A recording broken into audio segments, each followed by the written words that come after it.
பூமியில் பெரும் பாவம் தேங்கி மனிதர்கள் துன்பத்தில் தவித்தனர்.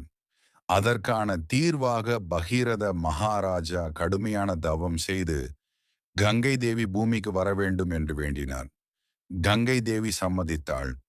ஆனால் அவள் சொன்னாள், நான் வானத்திலிருந்து விழும்போது என் பெருவேகத்தை தாங்க பூமியில் யாரும் இல்லை. பூமி சிதறி போய்விடும். அந்த நேரத்தில் ஒரே ஒருவரே தீர்வு. அவர் மகாதேவன். கங்கை பூமியை அடையும் போது சிவபெருமான் அவளை தன் சடையில் அடக்கிக் கொண்டார். கங்கையின் அகம்பாவம் அந்த தருணத்தில் மறைந்தது. பெருமை கொண்டு கரை புரண்டவள் சிவனின் திருமுடியில் அடக்கப்பட்டு மெதுவாக பூமியை அடைந்தாள். அந்த நாளிலிருந்து கங்கை பாவங்களை கழுவும் புனித நதி ஆனாள்.